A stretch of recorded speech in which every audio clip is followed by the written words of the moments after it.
구약의 선지자들이 그토록 고대하고 기다리던 메시아이신 예수님, 그 예수님께서 비로소 가르치고 말씀하신 산상설교의 첫 번째 말씀은 천국이셨습니다. 천국은 마태복음 전체를 이끌어가는 핵심 주제였습니다. 뿐만 아니라 예수님께서는 제자들을 파송하며 보내실 때에도 천국이 가까이 왔다라고 말씀하셨고요. 이후에 부활하신 주님께서도 다시 한번 하나님 나라, 즉 천국을 말씀하셨습니다. 예수님께서는 오늘 그 천국을 말씀하시면서 이렇게 말씀하셨어요.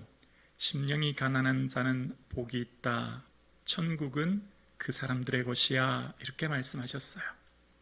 여러분, 오늘 이 말씀을 들으면 큰 은혜가 되고 울림이 되십니까? 이 말씀을 들으면 조금 의문이 들지 않습니까? 가난한 사람이 복이 있다고? 이런 마음 들지 않으세요? 여러분, 가난이 복이 될 수 있나요? 심령이 가난한 자 복이 있다고 말씀하시는데, 여러분, 가난이 복이다. 정말 쉽게 동의하기가 참 어렵습니다. 이해도 쉽게 되지 않습니다. 이 세상에서 가난을 좋아할 사람 아무도 없을걸요? 돈 싫어하는 사람 있을까요? 자본주의 사회를 살고 있는 오늘 저와 여러분에게 숨만 쉬어도 돈이 필요한, 먹고 사는 모든 문제, 생계와 직접 연결된 것이 돈의 문제입니다. 그래서 가난은 아픔, 눈물, 고통입니다. 그런데 주님은 왜 가난이 복이라고 하시죠? 주님께서 원하시는 세계, 주님이 원래 꿈꿨던 이 세상은, 하나님께서 원하시는 이 세상은, 주님께서 이 세상의 모든 사람들이 가난한 자가 없이 모두가 인간답게 하나님의 지으심 받은 형상대로 살기를 원하셨죠. 그래서 신명기 15장 4절 5절에 보면 하나님의 그 마음의 그 중심이 이런 말씀이 담겨진 말씀이 이런 말씀이 있습니다. 내가 만일 내 하나님 여호와의 말씀만 듣고 내가 오늘 내게 내리는 그 명령을 다 지켜 행하면 내 하나님 여호와께서 내게 기업으로 주신 땅에서 내가 반드시 복을 받으리니 너희 중에 가난한 자가 없으리라. 주님이 꿈꾸는 세상, 주님이 다스리시는 그 나라는 가난한 자가 없는, 모두가 하나님 안에 은혜와 행복을 누리는 삶을 원하셨죠. 그런데 그들이 파지 않은 우물물 마시고 심지 않은 나무의 열매를 먹으면서 마음에 욕심이 생긴 거예요. 하나님 외에 다른 신들을 섬기기 시작합니다. 더 부여롭게, 더 풍요롭게 살고 싶은 마음에 다른 신들을 섬기니 그 신들의 세계관과 가치관이 그들을 다스려야 됩니다. 그래서 그들에게 나타난 현상이 부의 편준 현상이 나타나는 거예요. 힘있고 권력 있는 사람이 억압과 착취로 남의 땅을 빼앗고 혹은 땅을 매매하여 사서 땅을 점점점 늘려가기 시작하는 거예요. 하나님이 원하시는 세계는 모든 자본의 기본인 땅은 다 하나님 겁니다. 개인이 소유하거나 매매할 수 없는데 힘 있다고, 권력 있다고 땅을 빼앗기 시작해서 부의 편중 현상이 일어나는 겁니다. 그래서 주님은 선지자들을 통해서 끊임없이 말씀하셨죠. 하나님의 공의는 이 땅의 가난한 사람을 살피는 거라고. 그리고 11조와 안식년과 희년법을 통해 그것을 회복하도록 말씀하셨지만 그것이 온전히 이루어진 적이 없습니다. 그래서 결국은 하나님께서는 이스라엘 모든 민족에게 땅을 상실해버리게 만듭니다. 자본의 근간이 되는 땅을 잃어버리게 만들죠. 그것이 곧 바벨론 포로 생활인 거예요. 그 바벨론에서는 더 이상 부자도 가난한 사람도 없습니다. 모두가 다 생존을 위협받는 극심한 가난에 처해졌죠. 모두가 다 하나님만을 전적으로 의지하지 않고는 살 수 없게 되었죠. 그리고 그들은 다시 오실 메시아께서 우리의 이 모든 고난, 어려움을 해결해 주시기를 간절히 기다리게 되었습니다. 다시 오실 주님을 간절히 기다리고 소망하는 사람, 그 사람이 주님 보시기에는 가난한 자였고 그 사람들에게 주님은 오늘도 말씀하시는 겁니다. 그토록 기대하고 고대렸던, 절박함으로 주님을 오심을 기다렸던 사람들, 그 가난한 사람들을 향해서 다시금 주님이 말씀하시는 거예요. 오늘 본문의 가난이라고 하는 헬라어 의미는 푸토코스라는 단어예요. 이것은 절대적 가난입니다. 그러니까 남의 도움을 받지 않고서는 생존할 수 없는 절대적 가난. 페네스라는 가난이 있습니다. 이거 상대적 가난입니다. 다른 사람에 비해 덜 풍요로운 상태를 말하는 상대적 가난인데, 오늘 본문에 쓰였던 이 푸토코스는 절대적 가난입니다. 정신적, 신체적, 물질적 궁핍으로 인생의 완전한 밑바닥으로 더 이상 희망을 바라볼 수 없는 절망 상태. 그래서 이 푸토코스라고 하는 단어의 원어의 뜻은 구걸하다라는 의미가 있는데요, 다른 말로 말하면 거지라는 말이에요. 누가복음에 보면 예수님께서 부자와 거지 나사로의 비유를 드실 때 나사로라 이름하는 한 거지가 있다라고 하는 이 거지가 푸토코스인 거예요. 자신이 가진 것이 아무것도 없는 상태. 그러니까 단순히 무슨 경매 딱지가 붙어서 파산 선고 받아 길바닥에 나 앉아 정말 다음 하루 끼니를 걱정해야 되는 상태가 이 가난이라는 의미예요. 그러니까 심령이 가난한 자라고 하는 것을 의역하면 이렇게 되는 거예요. 나는 영적인 거지입니다. 나는 가진 것이 아무것도 없습니다. 마음 좀 불편하지 않으세요? 이렇게 제가 말씀드리면 여기 계신 성도님들은 어느 정도 사회적 위치나 또 기업을 경영하거나 이런 분들도 계신데 갑자기 나는 거지다 이렇게 고백해야 된다고 하니까 좀 마음이 불편하진 않으십니까? 그런데 오늘 본문의 말씀인 이 가난은 절대적 가난이거든요. 아무것도 가진 것이 없는, 누군가의 도움 없이는 살 수 없는 상태. 그래서 이 누가복음에 나온 나사로도 부자의 상에서 떨어지는 것으로 배불리지 않습니까? 전적으로 부자만 바라보아야만 생존이 보장되는 사람이었어요. 그 사람이 복이 있대요. 여기 나오는 복이라고 하는 마카리오이라고 하는 것은요, 세상으로 오는 복이 아니라 하나님으로부터 오는 복, 하나님만 주실 수 있는 복이 이 복인 거예요. 그러니까 하나님을 만남으로부터 오는 존재 상태의 변화를 말하는 겁니다. 나는 영적인 거지라 전적으로 절박하게 오직 하나님만 의지할 수밖에 없는 사람, 그 사람이 복되다는 겁니다. 온 마음 다해 간절함으로 하나님만 붙잡고 바라보아 하나님과의 인격적인 교제가 시작되는 사람, 그 사람에게 하나님 나라가 시작된다는 거예요. 하나님 나라라고 하는 이 나라는 나의 왕은 하나님이십니다. 주님이 나를 통치하십니다. 그런 의미거든요. 나는 아무것도 없어 절박하여 주님만을 붙들고 의지하여 주님이 나의 삶의 주인 되어 주심으로 나의 삶을 다스리는 상태. 그래서 주님이 나의 삶의 모든 것을 주관하심을 고백하는 사람입니다. 오늘 함께 2부 예배 드리시는 사랑하는 성도님, 여러분의 모든 생명, 재산, 직장, 기업, 심지어 자녀까지 다 하나님의 소유임을 고백하실 수 있으십니까? 쉽지 않은 고백입니다. 내가 뼈 빠지게 고생해서 일군 이 재산인데, 그렇지 않습니까? 흔히 요즘 피 같은 돈이라는 표현을 씁니다. 정말 더럽고 아니 꼽고 자존심 팍팍 상하지만 직장 다니는 이유는 다 이 자본, 돈 때문 아닙니까? 그런데 내가 이처럼 잠 못 자고 고생해서 번 돈이 다 내 것이 아니라 하나님이란 것, 쉽지 않은 고백입니다. 그런데 하나님 나라는 반드시 이 소유권과 아주 밀접한 관계가 있습니다. 내가 소유한 것이 누구의 것이냐가 하나님 나라와 매우 밀접한 관계가 있어요. 어떻게 해야 영생을 얻겠습니까? 라고 질문했던 한 청년에게 계명을 지키라고 했더니 그것을 다 지켰습니다 라고 했더니 주님은 내가 가지고 있는 소유를 다 팔라라고 말씀하세요. 모든 소유권이 하나님 나라와 아주 밀접한 관계가 있습니다. 하나님 나라의 시민인가 세상 나라의 시민인가는 이 소유권으로부터 결판납니다.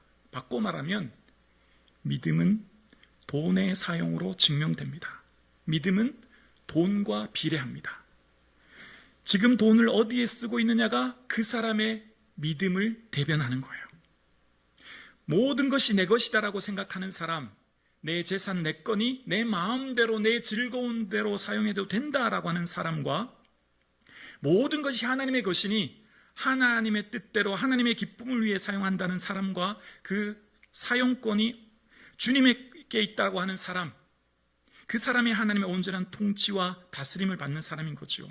그러니까 나는 영적인 거지입니다 라고 하는 사람은, 나는 아무것도 없습니다, 내 소유권은 다 주께 있습니다, 내 사용권이 다 주께 있습니다 고백하며 절대적으로 전적으로 하나님만 붙들고 의지하는 사람, 주님 도와주시지 않으면 단 1분 1초라도 나는 살아갈 수 없는 존재입니다, 나는 주님 앞에 영적 부토코스입니다 라고 고백하는 사람이 복 있는 사람이요, 그 사람이 하나님 나라의 것이라는 겁니다. 여러분, 누가 영적인 거지인가요? 세상 모든 사람들이 영적 거지예요. 다 하나님 것이거든요. 하나님 보시기에 이 땅에 거지가 아닌 사람 아무도 없어요. 다 주의 것입니다. 그래서 다윗은 엄청난 재물을 쌓아놓고 마지막 하나님께 봉헌할 때 우리가 주의 손으로 받은 것을 주께 드렸을 뿐입니다 라고 고백하는 거예요. 처음 시작이 다 주의 것인 것이죠. 그런데 이 세상에는 두 부류의 사람이 있습니다. 자신이 영적인 거지라고 인정하고 아는 사람과 자신이 영적인 거지라고 하는 것을 모르고 부인하는 사람. 그러니까 심령이 가난한 자와 부한 자로 나누어지는 것이 아니라 다 심령이 가난한데 그것을 아는 사람과 모르는 사람으로 나뉘어지는 겁니다. 우리는 흔히 우리 자신을 평가할 때 늘 나의 평가의 기준은 주변에 있는 사람입니다. 내 이웃이 나의 평가의 대상이에요. 내 비교의 기준은 내 이웃입니다. 그래서 남들과 나를 비교해서 나의 삶을 평가해요. 여러분, 내가 달리기 잘하는지 못하는지, 제가 달리기 잘하는지는요, 운동장에 가서 혼자 제가 막 운동장을 돈다고 알 수 없어요. 여기 있는 성도님들과 함께 운동장에서 뛰어봐야 제가 달리기 실력이 어느 정도인지, 꼴찌하니까 나는 실력이 없구나를 아는 거죠. 자신의 실력은 최고 전문가, 거인 앞에 서봐야 내 가치를 아는 거예요. 마치 우사인 볼트와 뛰어봐야 내가 100m를 얼마나 못 뛰는지, 손흥민 선수와 축구를 해봐야 내가 축구를 얼마나 못하는지 아는 것처럼, 나를 가치를 깨닫는 유일한 방법은 최고의 전문가인, 최고의 가치 있는 바로 하나님 앞에 서봐야 내 가치가 증명됩니다. 즉 하나님을 인격적으로 만나야만 내가 어떤 존재인지를 알게 되는 거예요. 내가 얼마나 초라하고 무능하고 무가치하고 아무것도 없는 존재인가를 아는 거죠. 그래서 우리의 비교의 대상은 이웃이 아니라 하나님이 되어야 됩니다. 바리새인이 기도하지요. 기도할 때 기도의 대상은 다른 사람들이었어요. 기도할 때 하나님, 저는 다른 사람들, 곧 토색, 불이, 가늠하는 세리들과 같지 않습니다. 무슨 말이죠? 사람들과 나를 비교해서 나의 우월감을 드러내는 거예요. 이런 사람은 한 번도 하나님을 만난 적이 없는 사람이죠. 그런데 세리는 비교의 대상이 하나님입니다. 하늘을 뚫어로 쳐다보지 못한 채 하나님이여 나를 불쌍히 여겨 주옵소서. 하나님 앞에 선 자, 하나님 앞에 나를 세워 하나님과 인격적으로 만난 자는 하나님 앞에 납작 엎드릴 수밖에 없어요. 어떤 누구도 교만할 수 없습니다. 하나님 앞에 전적으로 의지할 수밖에 없어요. 내가 어떤 존재인지를 알거든요. 그래서 주님 앞에 나를 불쌍히 여겨달라고, 나를 도와달라고, 은혜 내려달라고만 고백할 수 있는 거예요.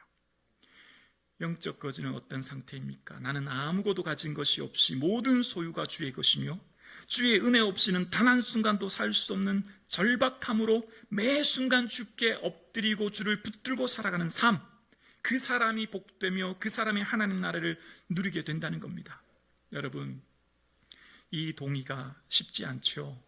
내 것 다 주의 것이라는 것 공감하고 동의하는 게 참 어렵죠. 여러분, 그런데 우리가 가진 소유를 넘겨줄 때가 옵니다. 아무리 수백 수천억의 재산을 가진 사람이라도 자신의 소유권을 넘길 때가 옵니다. 바로 죽음이라는 겁니다. 운명의 순간이 다가오면 그 수많은 재산, 사회에 기부하든지 자식에게 상여 물려주든지 결정해야 됩니다. 죽음의 순간이 오면 더 이상 소유권은 내가 가질 수 없는 거예요.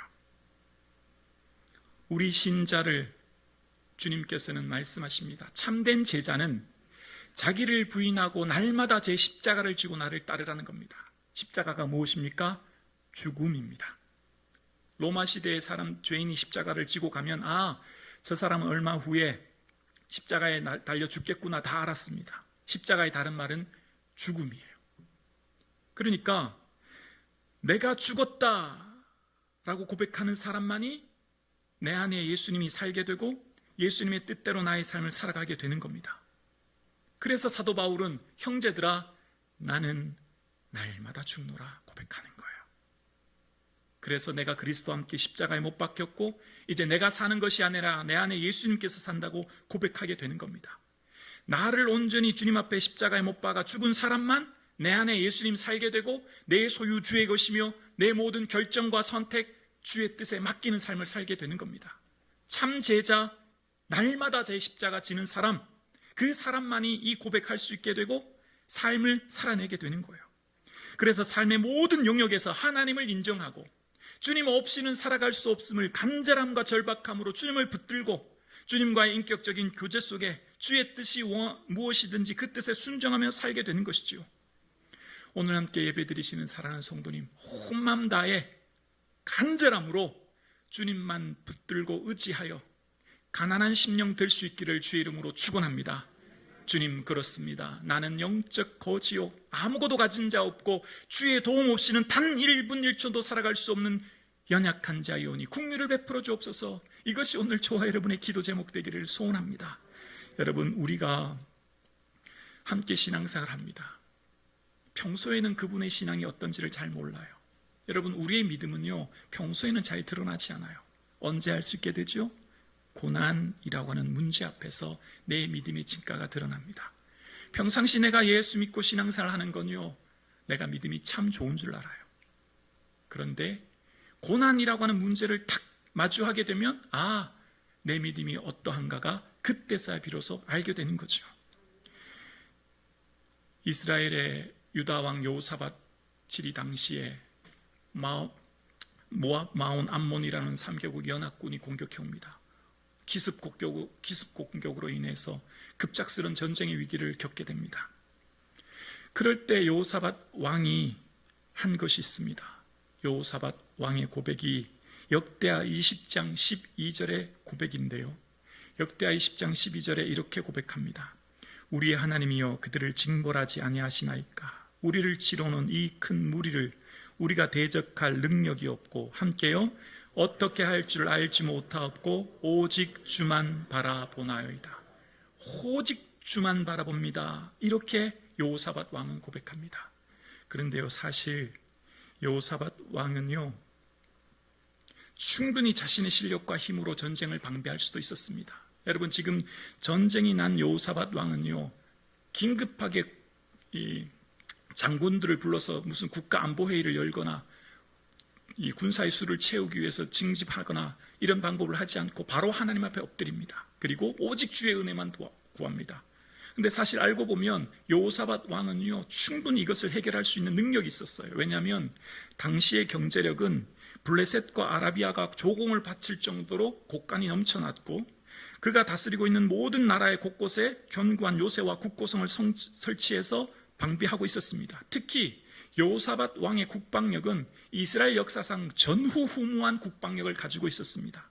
그가 가진 군사는 용맹스러운 군사는 천부장 아드나가 이끄는 큰 용사 30만, 지휘관 여호나난이 이끄는 용사 28만, 아마시아가 이끄는 큰 용사 20만, 큰 용사 엘리아다가 활과 방패, 그러니까 궁수죠. 궁수가 20만, 그리고 여호사밧이 준비한 군사 18만, 30만, 28만, 20만, 20만, 18만 합치면 16만 명입니다. 엄청난 군사력이에요. 얼마든지 내 군사력으로, 내 힘으로 충분히 전쟁 감당할 수 있습니다. 열왕기에 등장하는 왕 중에 막강한, 이보다 더 많은 군사는 존재하지 않습니다. 가장 막강한 경제력, 국방력, 모든 것을 다 갖추었습니다. 그럼 어떻게 할까요? 하나님 굳이 찾을 필요도 없지요. 군사들, 장군들 모아서 회의해서 전쟁하서 전략과 전술을 짜면 되지 않습니까? 그리고 하나님의 은혜를 구할 때는 전략과 전술을 다 짠 후에 하나님 이렇게 좀 도와주세요, 내 계획이 이러니 좀 승인해 주세요, 이렇게 기도할 수 있죠. 아니요, 기도의 내용이 그 사람의 믿음을 대변합니다. 기도는 곧 그 사람의 믿음을 보여주죠. 요사밧은 0부터 100까지 다 주께 맡기는 거예요. 주님, 어떻게 할 줄 알지 못하겠습니다. 오직 주만 바라봅니다. 말씀하시는 대로 순종하겠습니다. 여러분, 순종은 어떤 사람이 순종하죠? 기도하는 사람, 엎드리는 사람, 주 앞에 무릎 꿇는 사람만 내 생각과 달라도 순종할 수 있는 거예요. 전쟁을 치러야 되는데 하나님은 야시를 통해서 노래하는 자를 맨 앞에 세우고 하나님을 찬양하고 전쟁에 나가래요. 있을 수 없는 전쟁이죠. 기병이나 마병이나 우리로 말하면 탱크를 앞세워 가야 되는데 찬양대를 앞세우라니요. 그러나 내 생각과 일치하지 않아도, 내 방법대로 하지 않고 주님 말씀하셨으니 어떻게 시작했기 때문에요. 오직 주만 바라봤기 때문에 기도로 시작하셨으니 말씀하신 것이 내 생각과 달라도 순종하는 겁니다. 어떤 성도가 순종합니까? 기도하는 성도, 주께 납작 엎드리는 성도, 내 생각과 달라도 주님 말씀하시면 순종할 수 있는 힘이 여기서 나오는 거예요. 그래서 찬양을 부를 때 복병을 일으켜서 전쟁에서 승리하게 하십니다. 단 한 사람도, 116만 명 단 한 사람도 머리털 하나 다치지 않았습니다. 완벽한 승리입니다. 어떻게 이루었습니까? 오직 주만 바라보는 삶.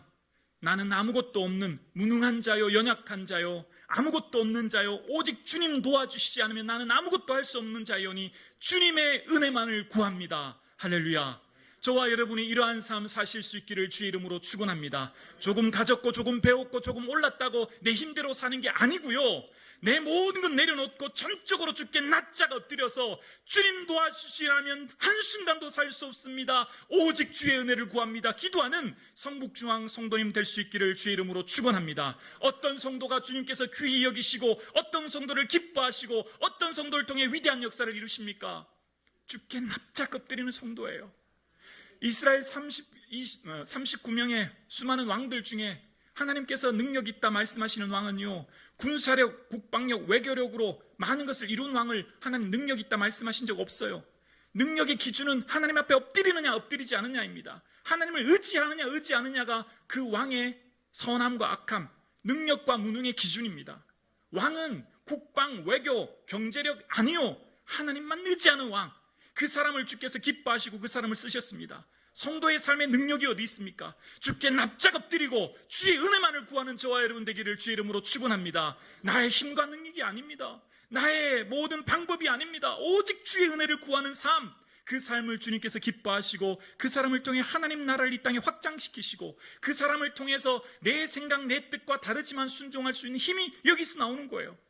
거섯 속옷 달라면 겉옷도 주고 오리가 자면 심리 가고 오른밤 짐자에게 왼밤 내밀 수 있는 것이 여기서 나오는 거예요. 이성적으로 상식적으로 할 수 없는 일이죠. 불가능한 일이에요. 그러나 주님이 나를 온전히 통치하고 다스리시고 주님의 주인 되는 삶을 살 때 거룩한 불이익을 감수하며 살아갈 수 있는 힘, 그 사람을 통해 이 땅에 하나님 나라가 확장되고 하나님의 은혜가 충만한 세상 되어질 줄로 믿습니다. 그렇습니다. 하나님이 기뻐하는 삶, 복된 삶은 바로 이런 삶이에요. 오직 주만 바라봅니다. 나는 영적 파산자입니다. 나는 무능하고 무지하여 내가 가진 것이 아무것도 없으니 주의 은혜만을 구합니다라고 고백하는 삶, 그 사람을 통해 하나님의 위대한 역사가 이룬 겁니다. 복음서에 등장하는 수많은 사람들은 절박함과 간절함으로 오직 예수님께 매달렸던 사람들이 치유와 회복과 능력을 경험했습니다. 그들의 삶의 불치병과 귀신들림과 가난이라고 하는 절체절명의 위기 상황 가운데 그들이 예수님만 의지하고 예수님만 붙들고 나아갔던 사람, 자녀들을 떡을 취하여 개들에게 던짐이 마땅하다 말씀했지만 주여, 개들도 자녀들이 아이들이 먹는 떡부스러기를 먹나이다 고백하며 끊임없이 붙들고 엎드리는 사람, 내 모든 것 내어놓고 전심을 다해 주께 엎드리는 절박함으로 구하는 사람, 그 사람이 은혜를 얻게 되는 줄로 믿습니다. 함께 예배드리시는 사랑하는 성도님, 예수님만 의지합시다. 예수님만 붙듭시다. 온 마음 다해 주님만 의지할 수 있기를 주 이름으로 축원합니다. 하나님만 우리의 도움이십니다. 우리의 삶 가운데 믿음이 연약해지면 하나님도 사람을 통해 도우시지, 하나님도 사람을 통해 역사해. 그렇게 되면요, 사람 눈치 보게 되고 사람 앞에 비굴해지게 됩니다. 하나님만 바라봅시다. 하나님만 바라볼 때 우리가 성도로서의 정체성을 세우고 하나님께서 주신 빛의 사명을 살 수 있는 것이지요. 어떤 사람이요? 주님 앞에 납작 엎드리는 사람, 온 마음 다해 주의 도움 없이는 생존할 수 없음을 고백하며 간절함과 절박함으로 자신을 비우고 자신을 부인하고 가난한 마음이 되어서 겸손하게 주께 엎드리며 매 순간을 살아가는 사람, 그 사람이 복 있는 사람이요, 그 사람이 하나님 나라를 이 땅에서 누리게 될 줄로 믿습니다. 오늘 함께 예배드리시는 사랑하는 성북중앙 가족 여러분, 앞으로의 우리의 인생은 나의 힘과 능력을 의지하는 것이 아니라 온 마음 다해 주님을 의지하고 주님만을 바라보아 주님께 납작 엎드리는 매 순간을 사실 수 있기를 주님의 이름으로 축원합니다.